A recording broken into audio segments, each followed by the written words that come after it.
Oi, oi, oi! Olá, gente, tudo bom? Hello, everyone. Welcome to this Q&A. I'm very happy to be here with you today. Let me know if you guys can see me and hear me well.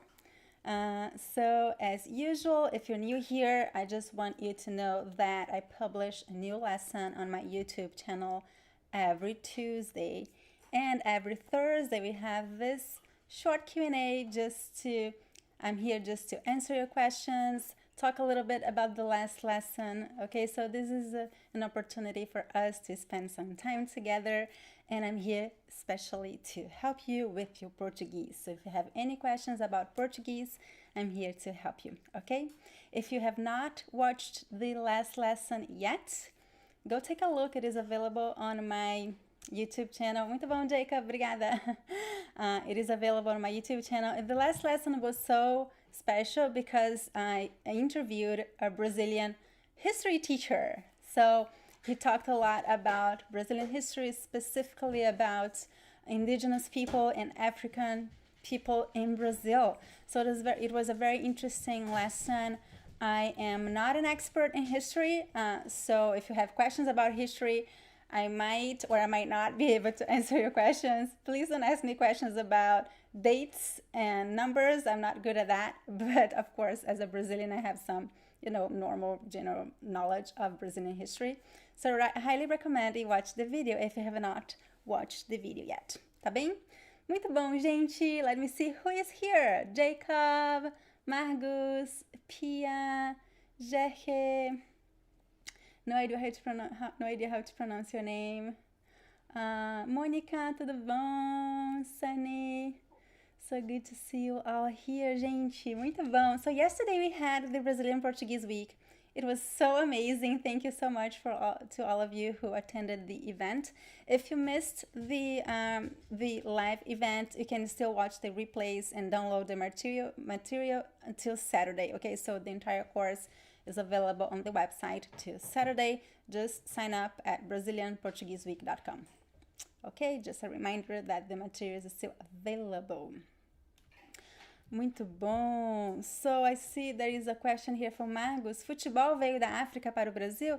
So as far as I know, football, soccer, actually was created in England. That's what I know. That's the information I have. I'm not 100% sure, but I think it was created in England actually. Muito bom. What else, guys? What other questions do you have? So in the video, I'm just going to talk a little bit about the video. If you have questions, let me know. If you are on YouTube, and if I don't see your question, you can just copy and paste your question again, because it is hard for me to read all the comments. And if you're watching me on Instagram, remember to use the question mark tool. Just click on the question mark and use that tool to ask me questions. So Lisa here on Instagram is saying that's true. There's a movie about it in Netflix. Yes, I saw a trailer of that movie that tells the history of the soccer, right? It is interesting. I have not watched it, but yes, it was created in England, even though it is so strong in Brazil. Muito bom.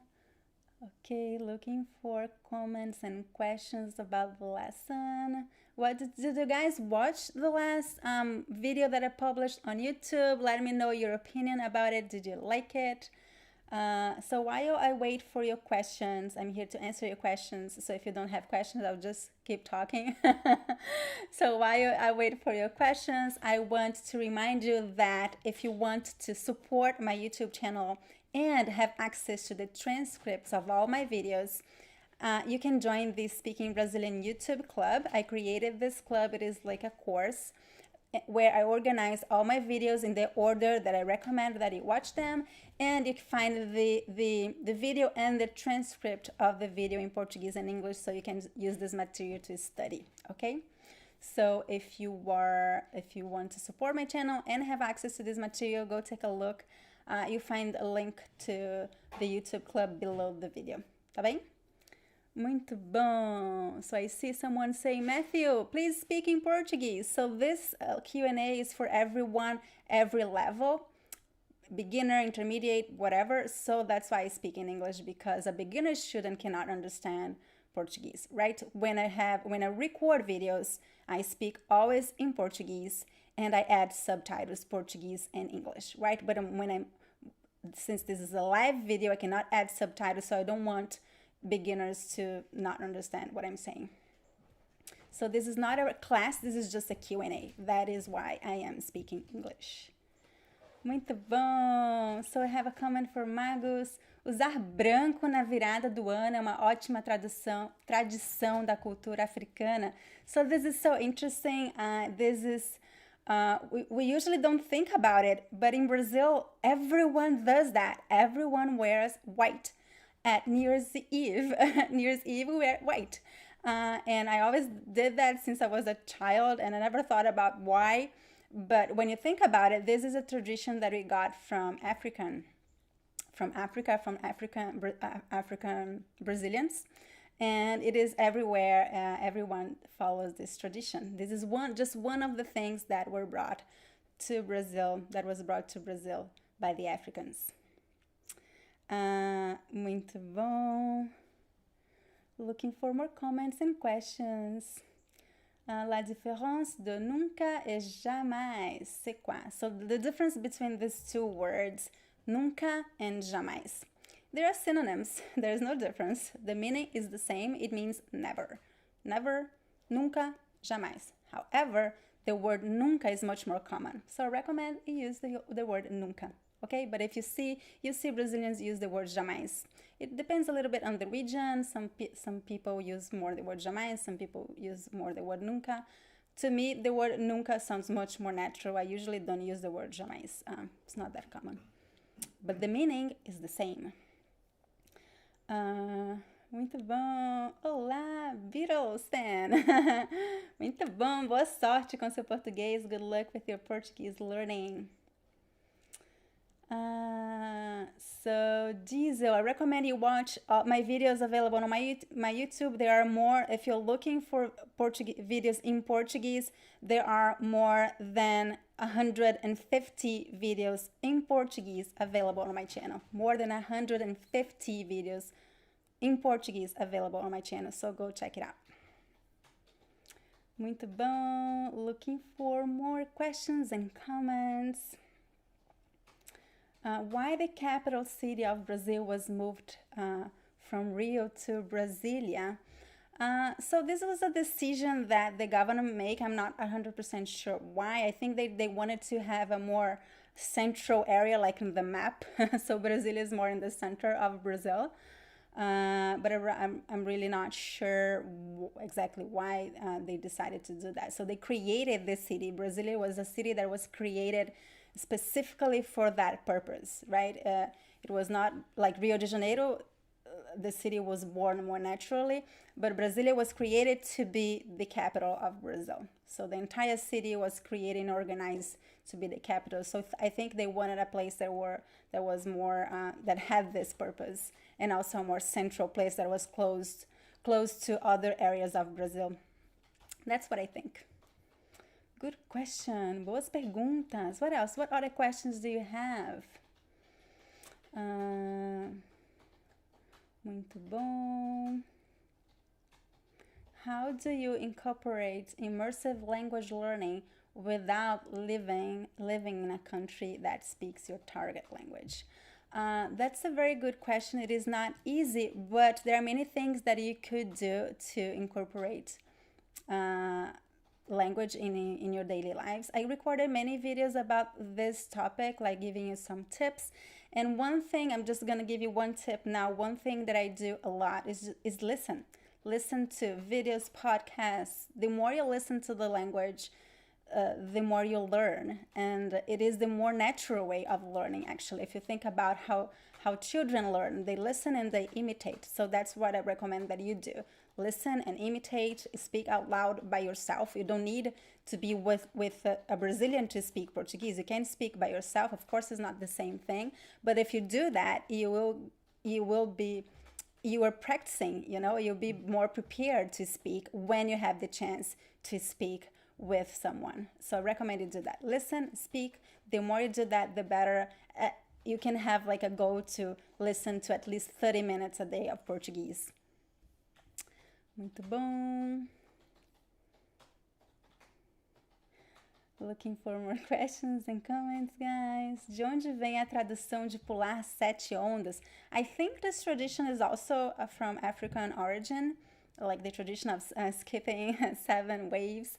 I think it is from one of the African religions that we have in Brazil. Usually the traditions related to the sea, they come from the from African religions. Umbanda and Candomblé that we have in Brazil. I don't have a lot of information about these religions because I've never went to any of their. I never went to a place. I don't know people that follow this religion, but it is very common in Brazil, in some areas in Brazil, and there is this.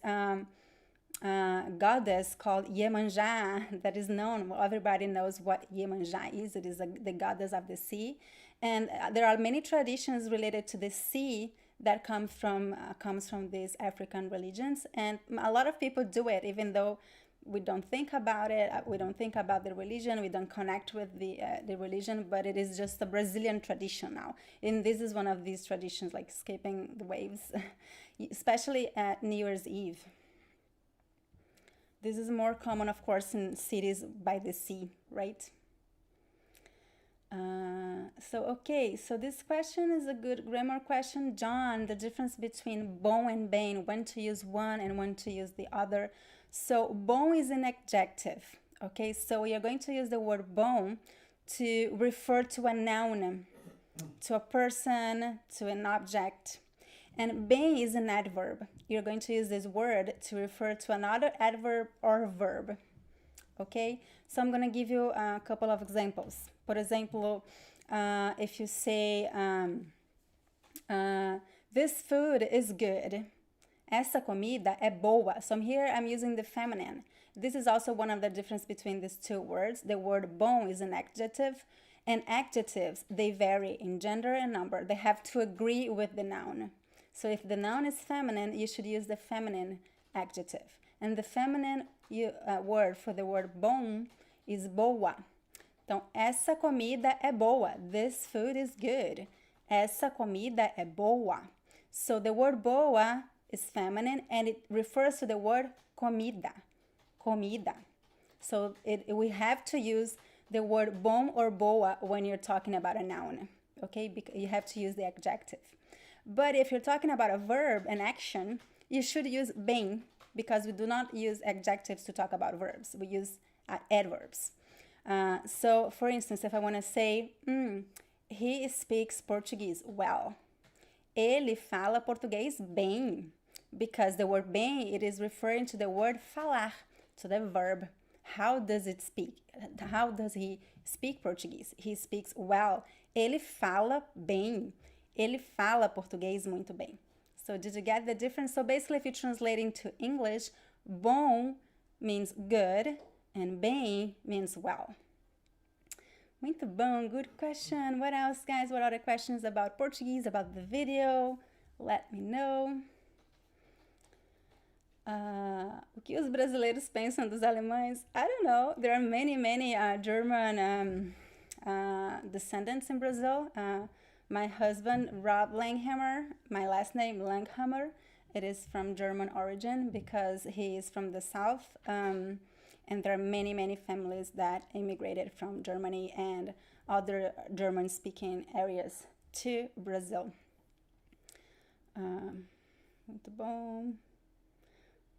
What is Brazilian cuisine like? Oh, it really depends on where you are.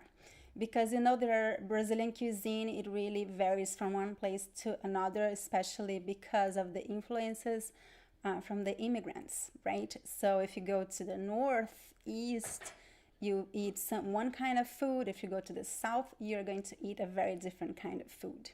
So it changes a lot. I would say that the most traditional Brazilian food that you find everywhere is rice and beans. This is everywhere. This is very common everywhere.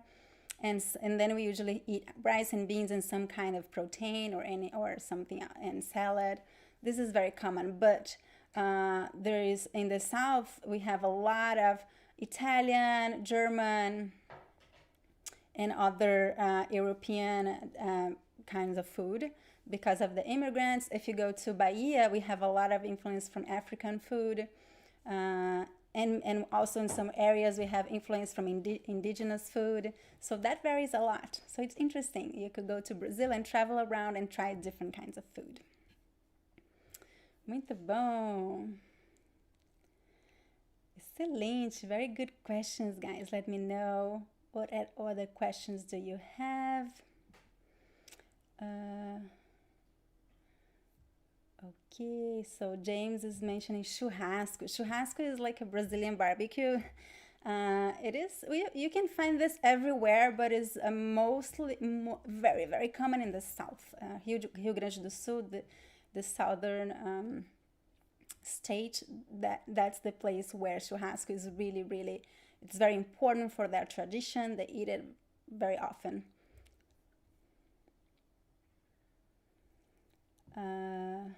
Muito bom, gente. Looking for more questions, comments. Let me see here. Talvez algumas palavras sobre Dom Pedro I e Dom Pedro IV de Portugal. Well, Dom Pedro I, I'm not sure about Dom Pedro IV, but Dom Pedro I was the first emperor of Brazil. So Brazil has a very interesting history. It's very different from the other American countries. So Brazil was a colony of the Portuguese from Portugal for a long time. But then at some point, the family, during the Napoleonic Wars, the Portuguese royal family, they ran away from the war and they came to Brazil. They went to Brazil. So the center of the Portuguese government was in Brazil for a long time because of that. And then after the king went back to Portugal, his son, Dom Pedro I, stayed in Brazil. And it was Dom Pedro I that fought for Brazilian independence from Portugal. However, when he declared the independence from Portugal, he became the first Brazilian emperor, and he was the son of the Portuguese king. So it is a funny history. You know, Brazil was not 100% independent yet because it was independent, but actually the governor of Brazil was still a Portuguese person, and he was the emperor of Brazil. So we had a monarchy in Brazil for a long time before we finally had the republic. A lot of this is a very long topic, of course, so I just said some things that came to my mind. Looking for more questions, guys. Você assistiu Minha Mãe é uma Peça? No, I have not watched this. What is this? Is this a series, a movie? I have not watched this. Muito bom. Looking for more comments and questions, guys. What ethnic group is the largest in Brazil, Italians or Portuguese? I don't know. We have millions from both places. Well, Brazil was colonized by Portuguese, right, by Portugal. So I think that the Portuguese influence in Brazil is very strong. You see that in the architecture. We speak Portuguese, right? And we have a lot of descendants from Portuguese because of the colonial period. We have a lot of Portuguese coming to Brazil. The Italian immigration came much later, right? But we have millions of Italian immigrants in Brazil, Italian descendants in Brazil, millions in São Paulo, in the south. I don't know like the numbers today, but very strong. Both people are very, very strong in Brazil. Muito bom, gente. Very good comments and questions. Looking. So someone asked about a recommendation about a history book. Qual livro recomenda para aprender sobre a história do Brasil? You find a lot of information online, of course. I really like the books from Laurentino Gomes. I'm gonna write here in the comments. Laurentino Gomes. I think I wrote his name correctly, I hope. So Laurentino Gomes, I like him because he's a journalist, and the way that he writes is really clear and interesting. So usually like history books are a little bit boring, a lot of dates and information. It's not easy to follow, but his books are really interesting. You feel like you're reading a piece of fiction, but it's actually based on a lot of research. And I think he has about 4 or 5 books on Brazilian history, so I recommend his books. Muito bom. Excelente, gente. I see some questions about history here, but I would like to remind you that I'm not a history teacher. So I cannot talk much about Dia da Inconfidência. It is not really something important, in my opinion, so I don't really have much information about it. So I don't want to give you wrong information, so I'm just not gonna answer the questions that I'm not sure how to answer. I'm a Portuguese teacher, not a history teacher, so I recommend you watch the video from Fernando. Like, he's an expert in history. And I invited him because I like history, so I had fun and I learned a lot from the conversation that I had with him. But I'm not here to teach you history, okay? I'm here just to talk about it and help you with your Portuguese. So if you have questions about vocabulary, grammar, I'll be happy to answer those questions and help you with your Portuguese. If you have questions about history, I'm not sure I'll be able to answer because I don't want to make a fool of myself and give you a wrong answer here on this class. So Alex is asking, onde posso comprar livros em português nos Estados Unidos? So it's not easy to find Brazilian books in the US. No, but I made a video about this on YouTube. You find it on YouTube. So look for my video on YouTube on how to learn Portuguese with books. And in this video, I talk about where to find Brazilian books. So I recommend a couple of websites. Recommend Livraria Cultura is a Brazilian bookstore, but they deliver internationally, so you can buy from Brazil and they deliver, and it's not expensive. And sometimes you find the same book in this bookstore and on Amazon, but on Amazon it costs like 10 times more. So it's better to pay the delivery fee than buying from Amazon, So take a look at that. Look for that video on my YouTube channel, and I'll give you a lot of information about that. Muito bom. So this is a good question, Patrick. How do I ask specifically about history versus any story, like you need to use a word história in both contexts, right? So we do have 2 words in Portuguese. We have the word history, história, with the H, and we have the word história, which means story, with the letter I at the beginning. However, this second word, the word história, is not well accepted. Some grammarians, they don't accept this word. So there is this difference. There is history and there is história, but the most recommended word is just history for both cases. So whenever you're talking about story or história or history, we should always use the word história. So in Portuguese, there is no difference. You should use the same word. So you know the difference by the context, right? Muito bom, very good question. Muito bom. So a question from Professora, how do you say sério, espanhol, Portuguese, like when you're surprised? We also have the same expression in Portuguese, actually, like sério. Like in Spanish, my friends, they say en serio, en serio. In Portuguese, it's just sério, like really.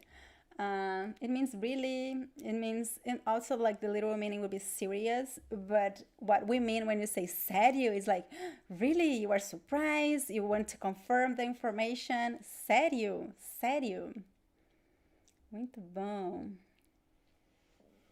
Excelente. Muito bom, gente. Very good questions. Just taking a look if you have any other Question asking for a book about ditadura militar. I don't know any book specifically about this topic. It would be interesting to read though, but I don't know. Por que o verbo haver não faz parte da conversa? So verb haver, guys, my recommendation for you, if you're learning Portuguese as a second language, don't use it. You don't have to. It is not necessary. It is a verb that is completely optional. Sometimes you see people using it because you can use it instead of the verb ter. So most of the time, verb haver and ter, they are interchangeable. So I recommend you use verb ter. It's much easier to use. It's much more common. Everyone uses it. But verb haver, it is a very weird verb. It cannot be conjugated for every pronoun in every tense. So sometimes it works, sometimes it doesn't. So my recommendation for you is that you don't use it unless you are advanced and you really know how to use it. Okay, so just don't worry about it, because when you're learning Portuguese, you have so much to learn. You should not waste your time learning something that you don't really need it. But it is important to understand the meaning, especially when you see in texts, right, articles and books, you see this verb once in a while. But you don't have to use it, especially in spoken language. You really don't have to use it. Muito bom. More comments, questions?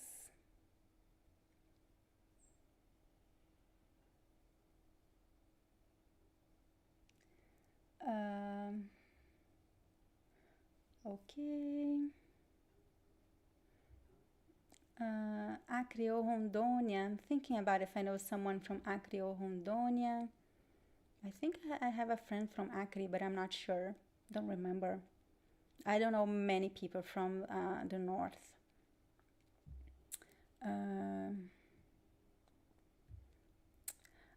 So you could say these expressions, Jacob, há muito tempo or há pouco, but some people would say faz muito tempo or faz pouco. So this would be the more colloquial use of the verb haver. You could say instead, in this context, when you're talking about time, how long has time has passed, how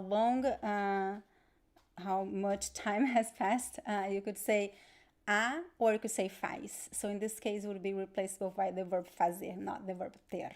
Okay, so you could say faz muito tempo, or há muito tempo, or faz pouco tempo, or há pouco tempo. Okay, if you're comfortable using these phrases, it's okay. What I said about not using it is it's not a rule. It's just like to make your life easier. But especially don't try to conjugate this verb. It's like impossible. It is very confusing. But if you memorize phrases like ready to use, then it's okay, because then it's easy to use.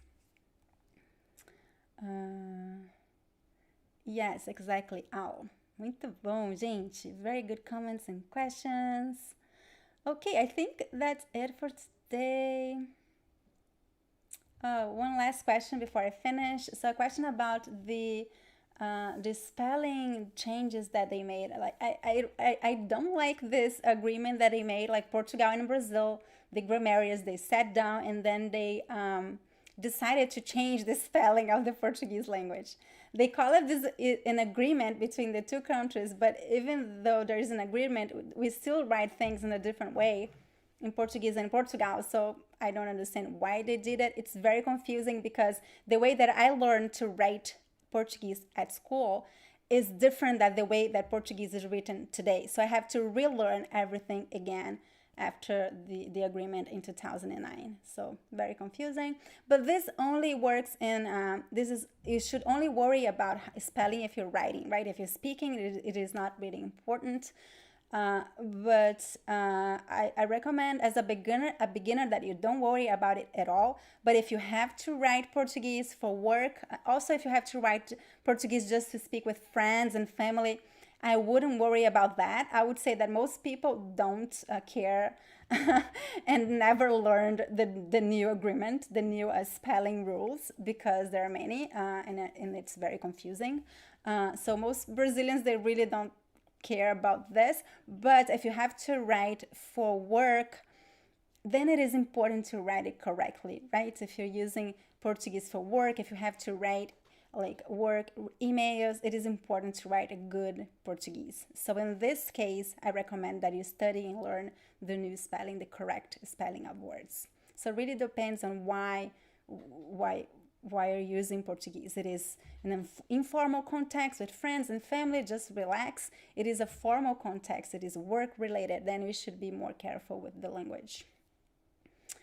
Muito bom! Excelente, gente. So I think I have... so one more comment from Patrick. That's true, Patrick. So there are many old words that we see in books that we don't use it at all. And there are some conjugations that we don't use at all. So be careful with the grammar books and Brazilian and any kind of Portuguese grammar books. That's why I don't usually, in my courses, I create all the content myself. I don't use any books because all books, they are a little bit old. They don't teach the language that we speak. They teach something else.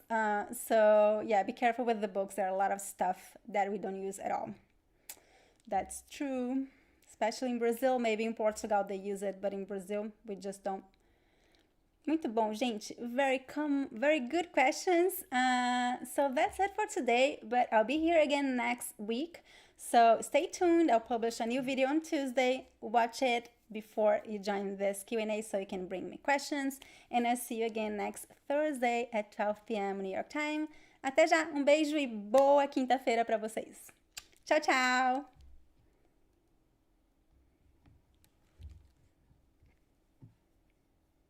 Onde está o botão? Perdi o botão. Tá aqui.